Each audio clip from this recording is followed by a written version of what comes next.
En la discusión que hubo ayer en el Congreso de la República, Sebastián, el ministro del Interior, Juan Fernando Cristo, empezó a dar una serie de pinceladas de lo que podría ser la reglamentación, esa que se necesita para que entre en vigencia este cambio que se generó ayer en el Congreso, y es cuáles son las competencias que asumirán las regiones, qué competencias asumirán las regiones, ya que se les va a trasladar más presupuesto.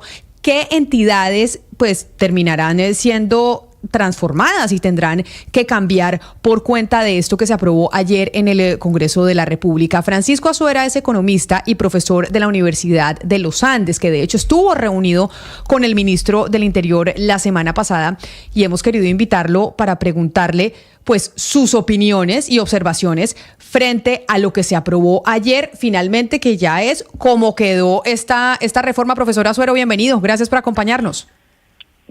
Buenas tardes, Camila, muchísimas gracias por la invitación. Quiero preguntarle, ¿usted quedó contento, no quedó contento de lo que pasó ayer en el Congreso? Porque ya lo que salió ayer en la Cámara de Representantes en plenaria es la modificación al sistema general de participación que vamos a tener de ahora en adelante en Colombia. No estoy contento, y yo creo que es un sentimiento que compartimos con muchos de los que criticamos el acto legislativo en el estado en que estaba. Sugerimos cambios, sugerimos algunas modificaciones en una reunión que tuvimos la semana pasada con el ministro Cristo, pero absolutamente ninguna de esas modificaciones de esas propuestas de modificaciones se tuvo en cuenta. Entonces, frente a las pinceladas que dio el ministro de cómo se va a reglamentar la ley de competencias, porque lo que se dijo es, bueno, se aprueba esta modificación del sistema general de participación, pero esto no entra en vigencia hasta que no se tramite una ley en donde se diga cuáles son las competencias que van a empezar a asumir las regiones y los entes territoriales. Ahí el ministro ayer en el Congreso pues dijo algunas cosas, dijo que entidades como Planeación Nacional, por ejemplo, pues van a tener que reformarse y demás. Usted, en esa ley que va a reglamentar cómo serán las responsabilidades de los entes territoriales, ¿cree que se puede determinar y hacer las cosas de tal manera para que esas preocupaciones que tiene usted y otros economistas se puedan subsanar? A ver, existe una gran inquietud, porque es claro que para que comience a operar el traslado de recursos debe haberse aprobado la ley de competencias. Pero una inquietud que teníamos, ¿qué pasa si el costo de las competencias que se traslada, es decir, el ahorro que tendría el gobierno nacional, resulta ser bastante inferior al monto de los recursos que salen del gobierno nacional y van para departamentos y municipios? Ahí es donde se abriría un hueco fiscal enorme. Entonces esa pregunta nunca la respondieron. Una de las propuestas que hicimos en la reunión que tuvimos con el ministro Cristo es, ¿por qué no aprueba un par y paso? Competencias que se vayan trasladando cuantificadas, recursos que se van trasladando a las regiones. Inclusive, si ustedes creen que el efecto fiscal es neutro, nosotros realmente dudamos eso de que el efecto fiscal sea neutro, pues inclusive podrían hacerlo no en los 12 años que está planteado en el acto legislativo, sino entre muchísimos menos, porque la ley de sucesiva ley de competencias no tiene por qué ser una, le decíamos, puede ser, en cada una de ellas se van trasladando competencias y se van trasladando recursos previo concepto del Ministerio de Hacienda, del Comité de la Regla Fiscal, de que efectivamente el ahorro que se va a presentar el gobierno nacional es equivalente a los recursos que se van trasladando. Pero eso no fue lo que se aprobó. Profesor Azuero, acá el ministro Cristo, Carlos Ardila y los principales exponentes de esta ley han dicho en todas partes lo que usted acaba de decir, que esto tiene un efecto fiscal neutro, es decir, no le cuesta un peso más al Estado, sino simplemente es trasladar unos recursos de acá para allá y unas competencias. Quisiera que nos explique, pues desde su visión, de todas las que pueda haber, por qué hay o no efecto fiscal neutro y si esto de acá para adelante le cuesta recursos adicionales a los contribuyentes y al Estado. Mire, nosotros, los que éramos críticos del acto legislativo, siempre le preguntamos muy explícitamente al ministro Cristo, porque era el interlocutor en este proceso, cuáles son las entidades que se van a liquidar, que se van a reorganizar o que se van a descentralizar, y nunca fueron capaces de contestar nada sobre eso. Nos habla de Departamento Nacional de Planeación. Realmente la nómina que tiene el Departamento Nacional de Planeación es relativamente pequeña. Si quieren acabar con planeación, lo cual me parecería bastante problemático, porque el Departamento Nacional de Planeación tiene que hacer una planeación a nivel nacional. Entonces, si la quieren acabar, pues bueno, allá ellos. Pero no es eso lo que va a permitir ahorrar los recursos que se van a trasladar. Es que quiero recordar varias cosas. Constitucional y legalmente la nación tiene un montón de responsabilidades que no son trasladables. La nación tiene que ocuparse de todo lo que tiene que ver con defensa, de todo lo que tiene que ver con justicia, de todo lo que tiene que ver la financiación del Congreso, de dónde salen los sueldos de los congresistas, que se ha tratado de reformar varias veces y todos los proyectos han caído. Sale de las finanzas del gobierno nacional. El presupuesto de los órganos de control, de la Contraloría, de la Procuraduría, el presupuesto del régimen electoral, de las autoridades electorales, incluyendo la financiación de las campañas, que entre otras cosas, en el proyecto de reforma política, eso va a aumentar un montón. ¿Quién paga la deuda pública acumulada hasta el momento? Pues la nación. ¿Quién paga el déficit pensional de Colpensiones y de las cajas de retiro de las fuerzas militares y de la policía? ¿Quién paga el Ministerio de Relaciones Exteriores? ¿Quién paga las universidades públicas nacionales? Todo eso no es trasladable, nada de eso es trasladable. Claro, pero también se quejan, profesor Azuero, también se quejan, y por eso se dio la reforma y ese cambio, pues de que hay muchas funciones que son de los entes territoriales que las termina asumiendo el gobierno nacional, como por ejemplo la construcción de un parque, la construcción de una carretera, cosas que deberían decidir los entes territoriales y que se termina metiendo el gobierno nacional y los pobres alcaldes aquí en Bogotá golpeando en la Casa de Nariño, diciendo, ay, a ver si me atienden, y se demoran un montón de tiempo en atenderlos, que es también la otra cara de la moneda. Entonces le explico esa otra cara de la moneda. ¿Por qué la nación se mete en eso? Porque los parlamentarios se lo piden. Porque los parlamentarios, vía auxilios, vía peaje para poder aprobar una reforma tributaria o para aprobar un visto bueno en la Comisión de Interparlamentaria de Crédito Público, le solicitan a la nación que se meta en eso y que ayude a financiar. El municipio no tiene prohibido construir un parque, construir una obra local, sino simplemente, ¿por qué terminan pidiéndole a la nación? Pues simplemente por esa intermediación que hacen los parlamentarios de que quieren más recursos.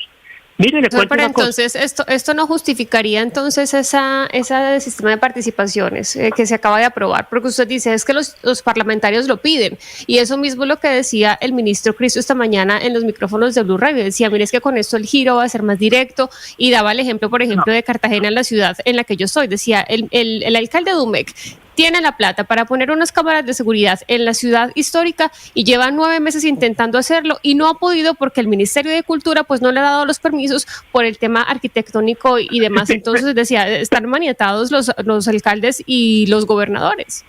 Pero fíjense que eso es un problema no de recursos, es un problema de regulación. Lo mismo que Bogotá.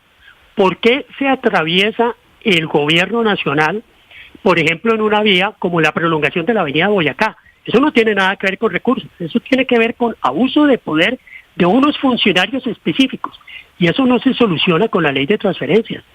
Las mismas trabas van a continuar existiendo después, si el Ministerio de Cultura se quiere meter o si el Ministerio del Medio Ambiente se quiere meter en obras de Bogotá.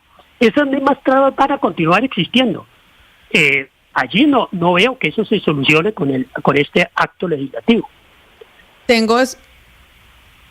Profesor Azuero, pero entonces, frente a lo que ya es una realidad, porque ya es una realidad que este proyecto se aprobó, que tendremos una ley que va a reglamentar cuáles serán las competencias de las regiones, ahí dentro de lo que ustedes han podido estudiar y dentro de lo que podría llegar a asumirse regionalmente como competencias, ¿está qué? Porque incluso ayer, por ejemplo, se llegó a hablar de que regionalmente se podrían asumir competencias sobre la educación superior. ¿O se pueden asumir competencias sobre qué cosas los entes territoriales? Que esa va a ser la otra gran discusión que tendremos el próximo año. Bueno, yo sí quisiera preguntar si el distrito de Bogotá va a financiar a la Universidad Nacional, si el municipio de Medellín va a financiar la Universidad de Antioquia o las universidades nacionales. Eso hoy podrían hacerlo si quisieran, no está prohibido. Pero la educación superior, la ley 30 sigue vigente. La ley 30 sigue vigente, que obliga al gobierno nacional a dar plata a las entidades de educación superior en un monto que debe ser, que no puede bajar presupuestalmente de un año a otro. Van a cambiar esa ley. Yo realmente lo dudo mucho. Por eso, pero, profesor, nosotros lo que hacíamos era pedirle, díganos en concreto cuáles son las leyes que van a modificar y que le van a quitar responsabilidades al gobierno nacional. Y nunca fueron capaces de responderme respondernos esas preguntas. Profesor Azuero, mire, permítame, le pregunto yo a usted, ¿cuál es el modelo que le gusta? ¿Cuál es el modelo que los que tienen críticas muy valientes y muy valerosas y muy importantes a este acto legislativo que se aprobó? ¿Cuál es el modelo que le gusta? Porque lo que es claro, mi apreciado doctor Azuero, es que el modelo actual no funcionó. El centralismo no funcionó. Porque la Constitución del 91 fue una Constitución descentralizada, que lo que buscaba precisamente era eso, pero terminó concentrando en el nivel nacional el 80% de los recursos y el 20% en las regiones. Ese modelo, lo estamos viendo en las regiones, no funcionó. ¿Cuál es el modelo entonces que debe funcionar para que las cosas salgan bien? Porque desafortunadamente para Colombia, profesor Azuero, el modelo actual es el que no funcionó. Fracasó totalmente cuando la Constitución del 91 pretendía todo lo contrario. Quiero explicarle por qué fracasó. Si por fracaso se entiende que el gasto público en el gobierno nacional creció más que el gasto en el nivel territorial.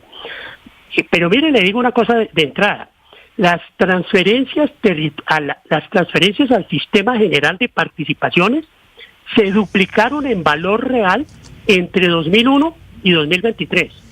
A precios del 2023 pasaron de ser de 20 millones a 40 millones.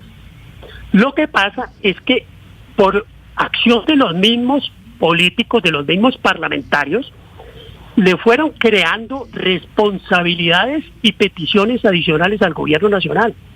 Entre 2003 y 2023, y esta cuenta la hice consultando los marcos fiscales de mediano plazo publicados por el Ministerio de Hacienda, fueron expedidas 270 leyes que tenían un costo fiscal a pesos de hoy de 31 billones de pesos.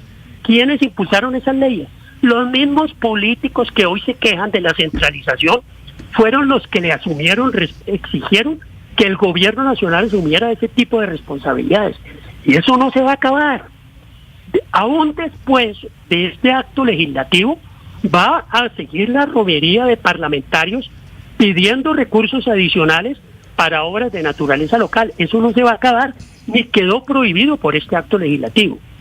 Entonces, lo que vamos a tener es un gasto doble y se van a pasar esos recursos a las regiones, pero toda esa romería, todo ese chantaje que hace la Comisión Interparlamentaria de Crédito Público, de que está siendo investigada ahorita, de que o me aprueban estos proyectos locales o simplemente no le apruebo el endeudamiento de la nación, eso va a seguir, eso no va a cambiar con la expedición de este acto legislativo. Perdone, profesor Azuero, pero ¿para eso no está la ley de competencias? Exactamente para lo que estamos conversando aquí nosotros, para eso es que está la ley de competencias, la que debe tramitarse ahora. En esa ley de competencias se debe decir, por ejemplo, el PAE lo manejan directamente los municipios, bueno, las vías terciarias las manejan los departamentos, o sea, establecer competencias claramente para lo que usted muy bien lo está planteando, para que los políticos no terminen de romerías y los alcaldes en romería en Bogotá buscando, mendigando algunas partidas. Miren, en 1987 se expidió un decreto 77 que decía exactamente lo mismo que se aspira que diga la ley de competencias. Eso duró 2 años porque inmediatamente los parlamentarios lo tumbaron en el Congreso. Y ya después de la Constitución del 91 y posteriormente se crearon los cupos indicativos y otro tipo de cosas que vinieron a sustituir los antiguos auxilios parlamentarios. eso va a seguir. Usted me pregunta cuál es el modelo ideal. Yo parto de la base, es decir, yo como liberal desde el punto de vista económico que soy, yo pienso en la importancia de la subsidiariedad, que comienza que el Estado no haga lo que el ciudadano puede hacer, salvo que usted le haga daño a alguien. Y en segundo lugar, lo mejor en términos de gasto público es el gasto local. Gasto local financiado en principio con impuestos locales, pero con un esquema de transferencias de gobierno nacional a entidades territoriales que tiendan a redistribuir el ingreso y que tiendan a complementar las finanzas locales con unos recursos a nivel nacional, pero sobre la base de que definamos bien cuáles son las responsabilidades nacionales que deben ser asumidas con esa plata que le queda. Porque usted lo que no puede hacer es seguirle pidiendo a la nación que siga asumiendo la deuda pública, que siga asumiendo el costo pensional, que siga asumiendo el costo del Ministerio de Relaciones Exteriores, la administración tributaria de la DIAN. La DIAN tiene que recoger el dinero y el 30 y pico % de ese dinero pues va a ir a departamentos y municipios. No van a participar los municipios y departamentos en la financiación de la DIAN. Y simplemente es una cuenta muy simple. Entre esas funciones no trasladables, no descentralizables, más el costo de la deuda pública, más el servicio de la deuda, ya ahí tenemos aproximadamente el 95% de los ingresos corrientes de la nación. Entonces, por eso es la preocupación. Por eso es la preocupación, que no tenemos, es una amenaza gravísima la que estamos teniendo sobre las finanzas públicas nacionales. Pues profesor Francisco Acero, profesor de la Universidad de los Andes, gracias por sus explicaciones, quedamos alerta y sobre todo pues necesitamos de ustedes quienes están haciendo verificación el próximo año, cuando se tramite esa ley que reglamenta cuáles serán las funciones de los entes territoriales, que a mí, como yo se lo decía ayer al ponente, precisamente al coordinador ponente de este proyecto en la Cámara de Representantes, pues me asusta que sea en medio de un debate electoral, porque pues esta discusión la vamos a tener en plena campaña, porque la campaña ya empezó en Colombia lamentablemente desde este año. No, muchísimas gracias, Camila, por la invitación. Un saludo